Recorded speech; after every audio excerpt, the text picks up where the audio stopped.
नमस्कार, उत्तराखंड समाचार में आपका स्वागत है। मैं अखिलेश चंद्र गैरोला। सबसे पहले मुख्य समाचार। केदारनाथ उपचुनाव के लिए थम गया प्रचार। आखिरी दिन कांग्रेस भाजपा समेत सभी 6 उम्मीदवारों ने झोंकी ताकत। 20 को होगा मतदान।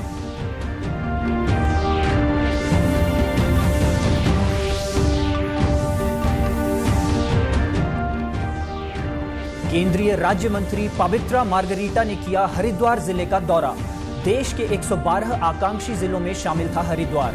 जिले में संचालित केंद्र सरकार की योजनाओं की अधिकारियों से ली जानकारी।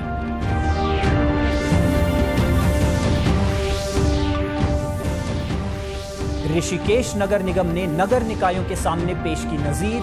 प्लास्टिक कूड़े को रिसाइकिल कर बेंच, ट्री कार्ड और प्लास्टिक बैंक बॉक्स हो रहे तैयार। मुख्यमंत्री ने की तारीफ।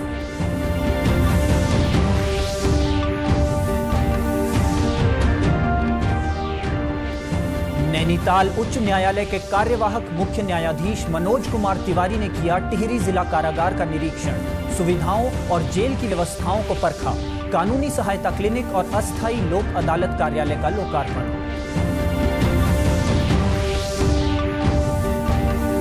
और शहरी विकास मंत्री प्रेमचंद अग्रवाल ने ली ऊधम सिंह नगर जिला विकास प्राधिकरण की बैठक। विकास कार्यों में गुणवत्ता का ख्याल रखने की दी हिदायत। तय समय पर काम पूरा करने के भी अधिकारियों को दिए निर्देश। अब समाचार विस्तार से। रुद्रप्रयाग जिले की केदारनाथ विधानसभा सीट पर 20 नवंबर को होने वाले मतदान के लिए चुनाव प्रचार आज शाम थम गया है। चुनाव प्रचार के अंतिम दिन कांग्रेस, भाजपा और उत्तराखंड क्रांति दल समेत निर्दलीय प्रत्याशियों ने प्रचार में पूरी ताकत झोंकी। मुख्यमंत्री पुष्कर सिंह धामी ने गुप्तकाशी में पार्टी प्रत्याशी आशा नौटियाल के समर्थन में आयोजित बाइक रैली में हिस्सा लिया। इस दौरान उन्होंने दावा किया कि केदारनाथ विधानसभा में भाजपा बड़ी जीत दर्ज करेगी। वहीं कांग्रेस प्रत्याशी मनोज रावत के समर्थन में कांग्रेस प्रदेश अध्यक्ष करण माहरा और पूर्व कांग्रेस अध्यक्ष गणेश गोदियाल ने मतदाताओं से संपर्क कर मतदान की अपील की। केदारनाथ उपचुनाव में प्रचार का आज आखिरी दिन था। जीत को लेकर सत्ताधारी दल भाजपा व विपक्षी दल कांग्रेस के अपने अपने दावे हैं। पार्टी मुख्यालय में पत्रकारों से बातचीत करते हुए भाजपा प्रदेश प्रवक्ता सुरेश जोशी ने कहा कि जनता विकास और सनातन संरक्षण के पक्ष में वोट करेगी और चुनाव जीतने के लिए पवित्र धामों की छवि खराब करने और मौलानाओं से फतवा लेने वालों को सबक सिखाएगी। उन्होंने कहा कि गुटबाजी के शिकार कांग्रेस नेता और उम्मीदवार सभी जनाक्रोश के चलते अपना बोरिया बिस्तर समेट चुके हैं। अवैध शराब को लेकर फैलाई जा रही अफवाह पर जोशी ने कहा कि हमने पर्यवेक्षक से शिकायत की है। सुरेश जोशी ने कहा कि प्रधानमंत्री नरेंद्र मोदी के निर्देशन और सीएम धामी के नेतृत्व में देवभूमि के साथ साथ केदारपुरी में विकास और पुनर्निर्माण के ऐतिहासिक कार्य हुए हैं। यूसीसी, धर्मांतरण, दंगारोधी कानून, लव जिहाद, लैंड जिहाद, नकल निरोधक कानून, प्रत्येक जनहित के विषय का कांग्रेस ने विरोध करने का काम किया है। हमारे इन तमाम विषयों पर कांग्रेस नकारात्मक राजनीति कर रही है। जहां हम लोग विकास की बात कर रहे हैं और हम भगवान केदारनाथ की प्रतिष्ठा, परंपरा, संस्कृति को भी के एक ध्वजवाहक के रूप में उसको पूरे देश और दुनिया में सनातनियों को एक अच्छी यात्रा, सुगम यात्रा हो और आध्यात्म के प्रति लोगों का रुझान बढ़े, ये भी हमारा एक कर्तव्य है। लेकिन वहीं अगर आप दूसरी ओर देखते हो तो जो दूसरा दल वहां पे चुनाव लड़ रहा है वो ये चाहता है कि भाई हम केदारनाथ की धरती को, केदारपुरी को बदनाम करके पूरे देश के अल्पसंख्यकों का यानी मुसलमानों का वोट बटोरे। मतलब एक हिंदू विरोधी, सनातन विरोधी काम वो लोग वहां पर करने में लगे हैं और बार बार उसी बात का उनके बड़े से लेकर छोटे नेता तक जिक्र कर रहे हैं, जो भारतीय जनता पार्टी को किसी भी कीमत पर स्वीकार नहीं है। इसलिए वहां का जो चुनाव है वो एक तरफा भारतीय जनता पार्टी के पक्ष में है। वहीं कांग्रेस के प्रतिनिधि मंडल ने मुख्य निर्वाचन अधिकारी से सचिवालय में मिलकर ज्ञापन सौंपा। कांग्रेस प्रदेश महामंत्री नवीन जोशी ने कहा कि केदारनाथ उपचुनाव में भाजपा कोड ऑफ कंडक्ट का उल्लंघन कर रही है और सरकारी मशीनरी का भी दुरुपयोग किया जा रहा है। उन्होंने चुनाव आयोग से अपील करते हुए कहा कि संवैधानिक स्थिति को बरकरार रखते हुए चुनाव पारदर्शिता के साथ संपन्न हो। भारतीय जनता पार्टी ने केदारनाथ उपचुनाव जीतने के लिए पूरी सरकारी मशीनरी का दुरुपयोग कर रही है, पूरी ताकत वहां पे उन्होंने लगा दी है। वहां पे मुख्यमंत्री जी और उनकी पूरी कैबिनेट वहां पे नजर आ रही है। तो वहां पे हमने देखा वहां शराब के जखीरे वहां पे पकड़े जा रहे हैं, गाड़ियों में जो नंबर प्लेट है उत्तराखंड सरकार लिखा हुआ है उसको छिपाकर उसको सरकारी गाड़ियों को वहां पे इस्तेमाल किया जा रहा है। हमने इसकी जो शिकायत है इलेक्शन कमीशन को भी हम लोगों ने करी है, लेकिन बीजेपी इस चुनाव से बहुत बुरी तरह घबरा चुकी है। उन्हें मालूम है कि उन्होंने कोई भी ऐसा काम केदारनाथ विधानसभा के अंदर नहीं किया जिसको लेकर वो जनता के बीच में जाएं। वहीं केदारनाथ उपचुनाव को सुव्यवस्थित और पारदर्शिता के साथ संपन्न कराने के लिए जिला निर्वाचन अधिकारी सौरभ गहरवार के निर्देशन में मतगणना के लिए तैनात कार्मिकों को ट्रेनिंग दी गई। इस दौरान 103 कार्मिकों को विकास खंड सभागार अगस्त्य मुनि में मास्टर ट्रेनरों ने मतगणना का प्रशिक्षण उपलब्ध कराया। उप निर्वाचन के संबंध में आज जो है जनपद में विजिट करके जो काउंटिंग सेंटर का तैयारी किया गया है उसका जायजा लिया गया। आज 173 पोलिंग पार्टियों में से 7 पोलिंग पार्टियों ने आज अपना रवानगी संपन्न हुई है और साथ में जहां पे काउंटिंग की टीमों का प्रशिक्षण चल रहा है उसको भी मैंने आज निरीक्षण किया है। ट्रेनिंग का आयोजन प्रॉपर ढंग से किया जा रहा है और जो पोलिंग पार्टियां भी रवाना हुई हैं उनका भी सुव्यवस्थित ढंग से तैयारियां की गई हैं। मुझे पूरा उम्मीद है कि हमारी पूरी टीम जो है मतदान का जो तिथि है 20 तारीख, वो तिथि के सापेक्ष तैयारी से कार्य कर रही है और मतदान शांतिपूर्वक ढंग से संपन्न होगा। इसके लिए जो भी आवश्यक सुविधाएं हैं वो मतदान केंद्र पर उपलब्ध हैं। मैं उम्मीद करता हूं कि मैं आग्रह करता हूं रादर कि जनपद के सभी संभ्रांत जो मतदाता हैं वो मतदान के दिवस पर भारी संख्या में आगे आकर मतदान करें। 3 कंपनी हमने जो है सेंट्रल रिजर्व पुलिस फोर्स की यहाँ पे डिप्लॉय किया हुआ है जो कि हमारे जनपद में तैनात हैं। उसके अलावा जो भी संवेदनशील सेंटर्स होंगे वहाँ पे अधिक संख्या में पुलिस बल तैनात किया जाएगा। कुछ पुलिस जो सेंट्रल पैरामिलिट्री फोर्स है वो काउंटिंग सेंटर की ड्यूटीज के लिए भी उपलब्ध रहेगा और साथ में रिजर्व के रूप में हम रख रहे हैं ताकि आवश्यकता पड़ने पर उसका प्रयोग किया जा सके। वहीं आज दूरस्थ पोलिंग बूथों के लिए 7 पोलिंग पार्टियां रवाना हो गई हैं। 166 पोलिंग पार्टियां क्रीड़ा मैदान अगस्त्य मुनि से कल रवाना की जाएंगी। ईवीएम की मतगणना के लिए 17 मतगणना सुपरवाइजर, 18 मतगणना सहायक और 20 माइक्रो ऑब्जर्वर, जबकि पोस्टल बैलेट की मतगणना के लिए 12 मतगणना सुपरवाइजर, 24 मतगणना सहायक और 12 माइक्रो ऑब्जर्वर रिजर्व सहित तैनात किए गए हैं। मुख्य विकास अधिकारी जीएस खाती ने कहा कि सभी कार्मिक गंभीरता से ट्रेनिंग लें ताकि मतगणना के समय किसी भी प्रकार की कोई परेशानी न हो। मतदान के लिए आज जो T-2 डेज पे थी वो 7 पार्टियों का मूवमेंट आज कर चुके हैं। पार्टियां अपने गंतव्य की ओर रवाना हो गई हैं सभी पार्टियां और आज कल जो है शेष 166 पार्टियां मूव करेंगी। उन लोगों का प्रथम प्रशिक्षण, द्वितीय प्रशिक्षण और तृतीय प्रशिक्षण भी किया जा रहा है जो संपन्न हो चुका है। आज यहाँ विकासखंड कार्यालय में मतगणना कार्मिकों के लिए जो प्रशिक्षण किया जा रहा है जिसमें ETVBS के लिए 10 टेबल्स लगी हुई है और 14 टेबल जो है EVM काउंटिंग के लिए लगी हुई है। उनका प्रशिक्षण इस पर किया जा रहा है। आज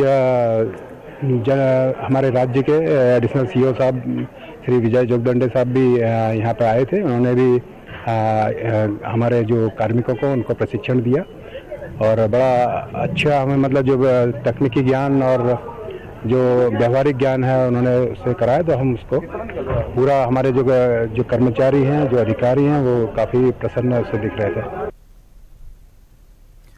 केंद्रीय कपड़ा एवं विदेश राज्य मंत्री पवित्रा मार्गरीटा ने आज हरिद्वार जनपद का दौरा किया और आकांक्षी जिले के रूप में हरिद्वार जिले में क्रियान्वित की जा रही केंद्र सरकार की योजनाओं की समीक्षा की। उन्होंने हरिद्वार कलेक्ट्रेट सभागार में कार्यों की समीक्षा की। उन्होंने नीति आयोग के तहत चल रही योजनाओं की प्रगति का जायजा लिया और सुझाव दिए। केंद्रीय राज्य मंत्री ने जिला प्रशासन को केंद्र सरकार की उन परियोजनाओं और योजनाओं की रिपोर्ट तैयार करने के निर्देश दिए जिनमें कठिनाई आ रही है और आवश्यक पहल की आवश्यकता है। हरिद्वार जिला देश के 112 आकांक्षी जिलों में से एक है। इस अवसर पर भगवानपुर विधायक ममता राकेश और झबरेड़ा विधायक वीरेंद्र जाति सहित हरिद्वार जिले के सभी संबंधित विभागों के अधिकारी मौजूद रहे। आकांक्षी जिला यानी कि एस्पिरेशनल डिस्ट्रिक्ट प्रोग्राम ये आरंभ किया था 2018 में जनवरी में परम आदरणीय प्रधानमंत्री नरेंद्र मोदी जी ने। भारत का 112 ऐसे जिले हैं जो कंपैरेटिवली अंडर डेवलप्ड है। सो ये अंडर डेवलप्ड डिस्ट्रिक्ट्स को डेवलप करने के लिए प्रधानमंत्री नरेंद्र मोदी जी का एक अभियान था और मुझे मैं बहुत खुश हूँ यहाँ आके हरिद्वार में। हरिद्वार ये जो 112 जिले हैं उनमें से पास होके it will be becoming a developed district. So this is the mission of this particular project of aspirational district. Rishikesh नगर निगम ने प्लास्टिक कूड़े का प्रबंधन कर नगर निकायों के सामने उदाहरण पेश किया है। नगर निगम प्लास्टिक कूड़े को न सिर्फ सफलतापूर्वक एकत्रित कर रहा है बल्कि इसे रिसाइकल कर कई तरह से इस्तेमाल भी कर रहा है। ऋषिकेश में वर्ष भर श्रद्धालुओं और पर्यटकों की भीड़ लगी रहती है। इस कारण यहां प्लास्टिक कूड़े का प्रबंधन चुनौतीपूर्ण काम है, लेकिन नगर आयुक्त शैलेंद्र सिंह नेगी की पहल पर इसके लिए ऋषिकेश नगर निगम ने आईएसबीटी, त्रिवेणी घाट और वीरभद्र में प्लास्टिक बैंक की स्थापना की। प्लास्टिक बैंक के बॉक्स बनाने के लिए पुरानी प्लास्टिक बोतलों का ही इस्तेमाल किया गया। प्लास्टिक बैंक से अब तक करीब 400 किलो तक प्लास्टिक रिसाइकल हो चुका है। इस प्रयोग की सफलता को देखते हुए नगर निगम अब नटराज, ट्रांजिट कैंप और रेलवे स्टेशन में भी प्लास्टिक बैंक स्थापित करने जा रहा है। ऋषिकेश नगर निगम ने परिसर में प्लास्टिक वेस्ट से वेस्ट टू वंडर पार्क भी तैयार किया है, जिसमें पुराने टायर, खराब हो चुकी स्ट्रीट लाइट्स, साइकिल, स्कूटर जैसे सामान से बच्चों के झूले और सजावटी सामान तैयार किए गए हैं। साथ ही नगर निगम रिसाइकिल प्लास्टिक से bench, tree card, plastic bank box भी तैयार कर रहा है। नगर निगम की इस मुहिम की मुख्यमंत्री पुष्कर सिंह धामी ने भी सराहना की है। उन्होंने कहा कि निकायों को प्लास्टिक कूड़ा निस्तारण की ठोस व्यवस्था के निर्देश दिए गए हैं। इस दिशा में निकायों के स्तर पर कई नवीन प्रयास किए जा रहे हैं। कुछ जगह क्यूआर कोड के जरिए भी प्लास्टिक की वापसी की जा रही है। सरकार इस दिशा में बेहतर काम करने वाले निकायों को पुरस्कृत भी कर रही है। ऋषिकेश नगर निगम में डोर टू डोर कूड़ा कलेक्शन के बावजूद पहले यूजर चार्ज महज 3 लाख महीने तक ही जमा हो पाता था, लेकिन अब नगर निगम ने यूजर चार्ज वसूलने का काम महिला स्वयं सहायता समूहों त्रिवेणी सेना को दे दिया है, जिसके बाद नगर निगम का कलेक्शन 13 लाख के पार चला गया है। इसमें से नगर निगम महिला समूहों को 25% लाभांश देता है। इस तरह करीब 250 महिलाओं को प्रत्यक्ष तौर पर रोजगार मिला है। उत्तराखंड हाईकोर्ट के कार्यवाहक मुख्य न्यायाधीश मनोज कुमार तिवारी ने जिला मुख्यालय में कानूनी सहायता क्लिनिक, अस्थायी लोक अदालत कार्यालय का लोकार्पण किया। इस दौरान उन्होंने जिला कारागार का स्थलीय निरीक्षण कर वहां कैदियों को दी जाने वाली सुविधाओं और जेल की व्यवस्थाओं को परखा। जिला विधिक सेवा प्राधिकरण की ओर से स्थापित किशोर न्याय बोर्ड बाल कल्याण समिति कार्यालय में कानूनी सहायता क्लिनिक का उद्घाटन करते हुए उन्होंने कहा कि न्याय सभी का मौलिक अधिकार है। बाल कल्याण समिति की ओर से किए जा रहे कार्यों और संरक्षित बच्चों के बारे में जानकारी लेते हुए जरूरी निर्देश दिए। उन्होंने अस्थायी लोक अदालत कार्यालय का लोकार्पण किया। बार एसोसिएशन के अध्यक्ष संजय घिल्डियाल ने प्रतापनगर में सिविल जज जूनियर डिवीजन के कार्यों का संचालन टिहरी को प्रदान करने, जिला न्यायालय परिसर में चेंबर का किराया 100 रुपए करने और अधिवक्ता चेंबर सिक्योरिटी को माफ करने की मांग की। माननीय मुख्य न्यायाधीश की विजिट थी टिहरी में और सबसे पहला कार्यक्रम टिहरी जेल विजिट था। क्योंकि इस समय माननीय मुख्य न्यायाधीश महोदय जेलों का निरीक्षण कर रहे हैं, जिसके क्रम में हमने देहरादून जेल का निरीक्षण किया, उधम सिंह नगर जेल का निरीक्षण किया, सितारगंज में अभी हम हरिद्वार जेल का निरीक्षण करने वाले हैं और आज टिहरी जेल का निरीक्षण किया इसी क्रम में। और आज परमानेंट लोक अदालत के लिए जो अस्थायी बिल्डिंग है वो मिली है, उसका इनॉग्रेशन था अस्थायी रूप से परमानेंट लोक अदालत के लिए, और लीगल एड क्लिनिक की बिल्डिंग का इनॉग्रेशन हुआ, वो भी टेम्परेरी। यहां रुकेंगे एक छोटे से ब्रेक के लिए, आप बने रहिए हमारे साथ।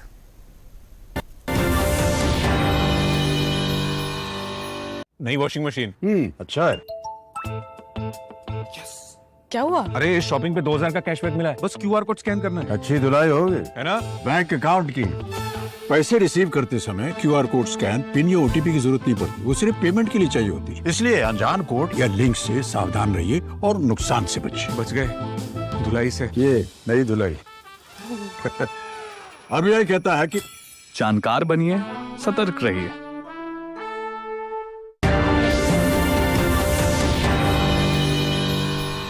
ब्रेक के बाद एक बार फिर आपका स्वागत है। प्रदेश के शहरी विकास मंत्री डॉक्टर प्रेमचंद अग्रवाल ने आज विधानसभा में ऊधम सिंह नगर जिला विकास प्राधिकरण के अधिकारियों के साथ समीक्षा बैठक की। शहरी विकास मंत्री ने कहा कि ऊधम सिंह नगर के किच्छा में लगभग 9 करोड़ 63 लाख रुपए में बस अड्डे का निर्माण किया जा रहा है, जबकि खटीमा में लगभग 8 करोड़ 27 लाख रुपए में बस अड्डा लगभग पूरा होने जा रहा है। वहीं काशीपुर में पंथ पार्क का निर्माण भी लगभग पूर्ण हो चुका है। उन्होंने कहा कि रुद्रपुर में लगभग 51 करोड़ रुपए की लागत से बनने वाले ट्रांसपोर्ट नगर को विकसित किए जाने के लिए 46 एकड़ भूमि उपलब्ध कराई गई है, जिस पर कार्य योजना तैयार की जा रही है। शहरी विकास मंत्री ने कहा कि वर्तमान में जूनियर इंजीनियर की 7 नियुक्तियां ऊधम सिंह नगर जिला विकास प्राधिकरण में की गई हैं, जिससे विकास कार्यों में तेजी के साथ साथ पारदर्शिता भी बनी रहे। शहरी विकास मंत्री ने कुछ नए विकास कार्यों के लिए भी कार्य योजना तैयार करने के अधिकारियों को निर्देश दिए। मंत्री ने अधिकारियों को विकास कार्यों की गुणवत्ता का खास ख्याल रखते हुए कामों को तय समय पर पूरा करने की भी हिदायत दी। 46 एकड़ की जमीन हमें मिल चुकी है। 51 करोड़ की लागत से उसको बनाने का काम चल रहा है। ड्राइंग बना ली है, उसके बाद हम उसका डीपीआर बनाएंगे ताकि स्टेक होल्डर्स के मीटिंग के बाद उसमें भी हम निर्माण कार्य यहाँ शासन से अनुमति के बाद उसको कर सकें।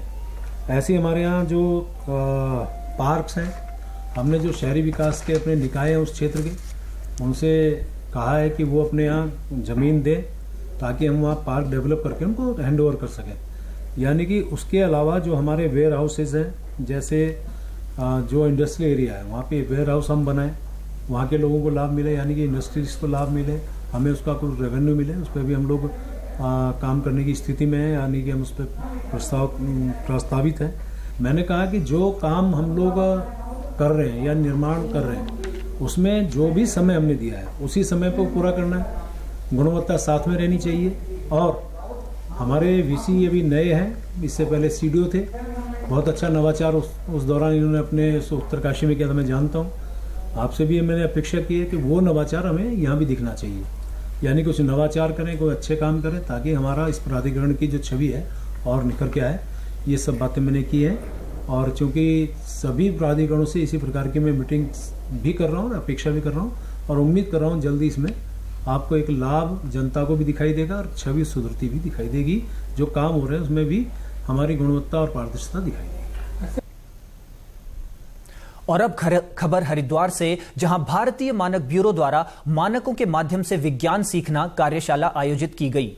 इस कार्यशाला में हरिद्वार, पौड़ी, टिहरी, चमोली, रुद्रप्रयाग और हिमाचल के सिरमौर जिले के विभिन्न विद्यालयों में स्थापित स्टैंडर्ड क्लब के मेंटर्स और दूसरे विज्ञान शिक्षकों ने हिस्सा लिया। कार्यक्रम में मुख्य अतिथि के तौर पर शामिल हुए विधायक मदन कौशिक ने मानकों की पहुंच बच्चों तक पहुंचाने में शिक्षकों की भूमिका को महत्वपूर्ण बताया।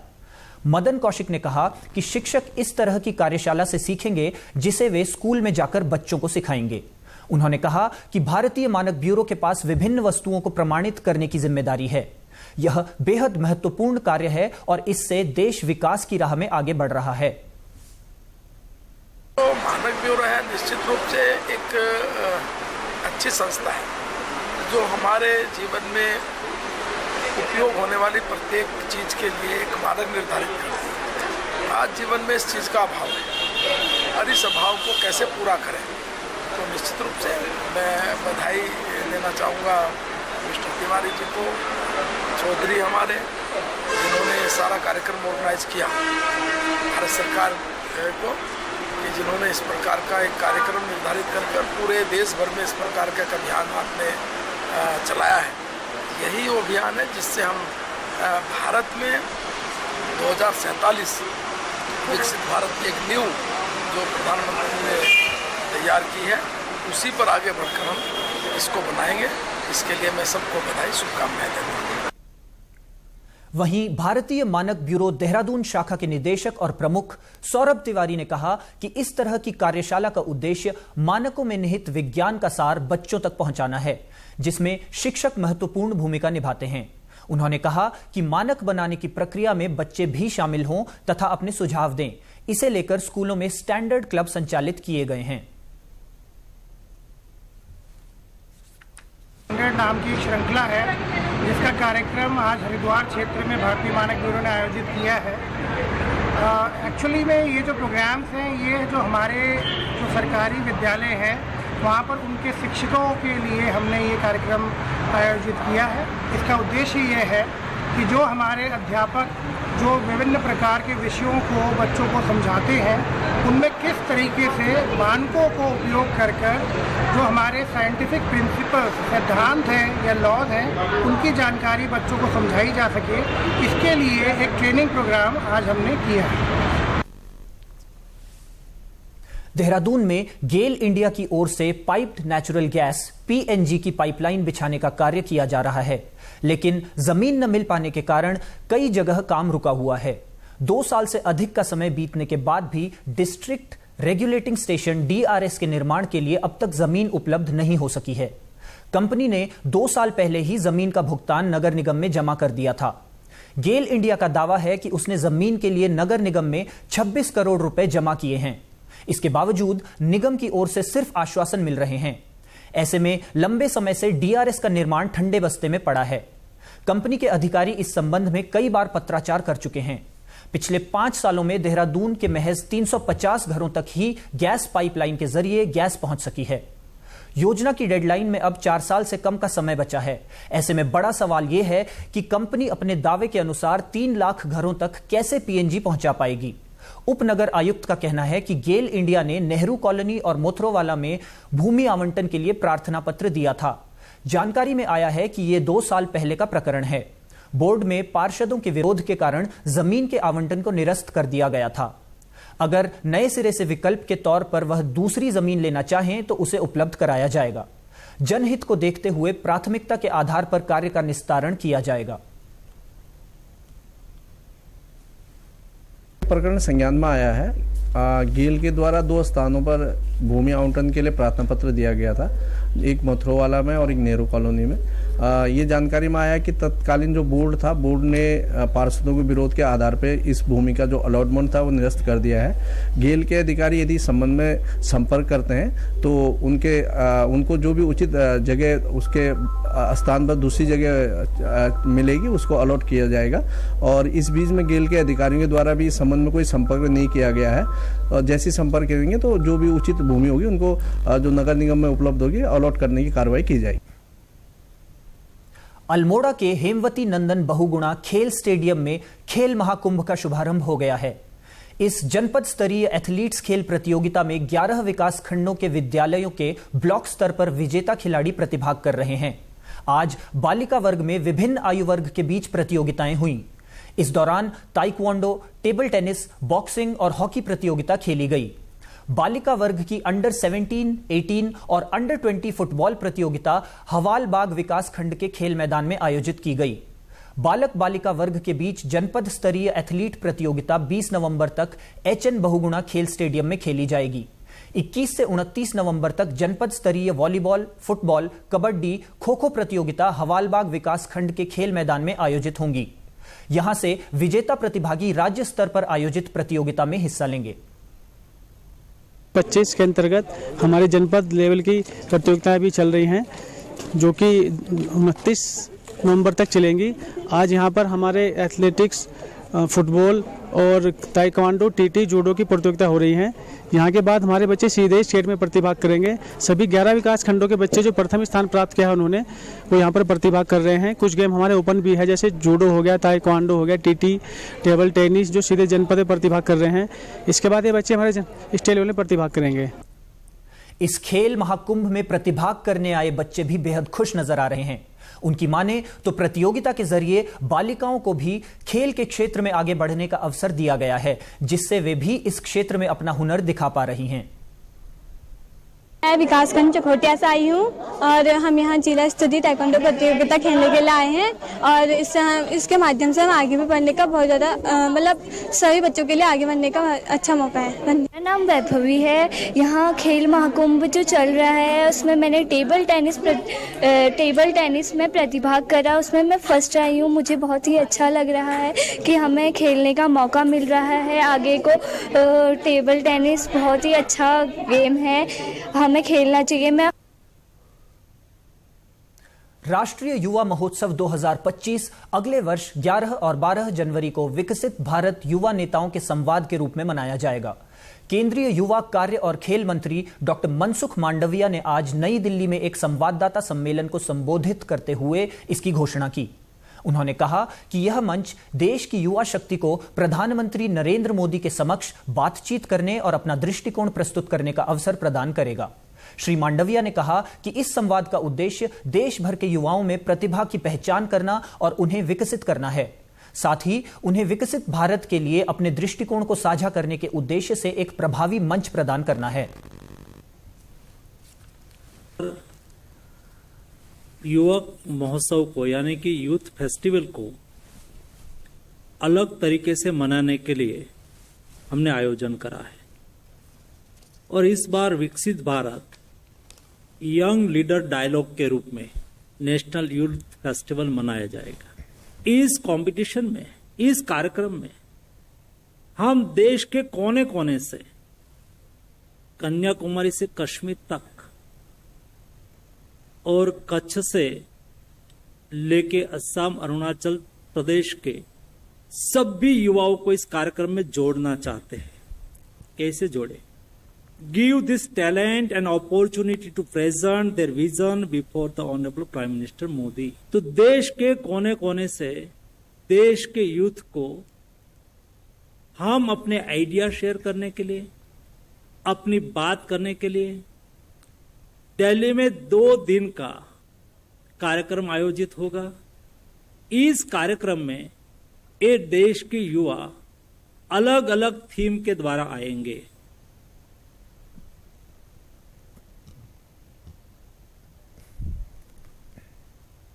प्रदेश के समाचारों में बस इतना ही। चलते चलते मुख्य समाचार एक बार फिर।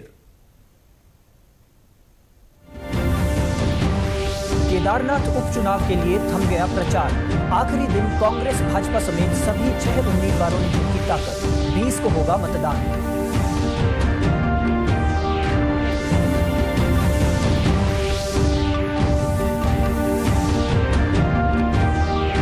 केंद्रीय राज्य मंत्री पवित्रा मार्गरीटा ने किया हरिद्वार जिले का दौरा।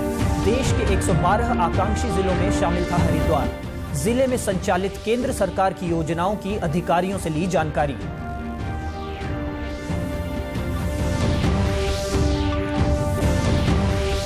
ऋषिकेश नगर निगम ने नगर निकायों के सामने पेश की नजीर। प्लास्टिक कूड़े को रिसाइकल कर बेंच, ट्री कार्ड और प्लास्टिक बैंक बॉक्स हो रहे तैयार। मुख्यमंत्री ने की तारीफ।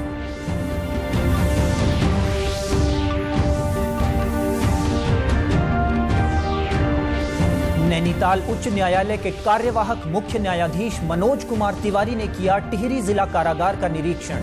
सुविधाओं और जेल की व्यवस्थाओं को परखा। कानूनी सहायता क्लिनिक और अस्थायी लोक अदालत कार्यालय का लोकार्पण।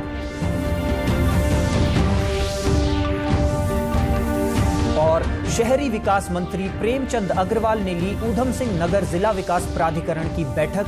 विकास कार्यों में गुणवत्ता का ख्याल रखने की दी हिदायत। तय समय पर काम पूरा करने के भी अधिकारियों को निर्देश। इसी के साथ आज के समाचार समाप्त हुए। नमस्कार।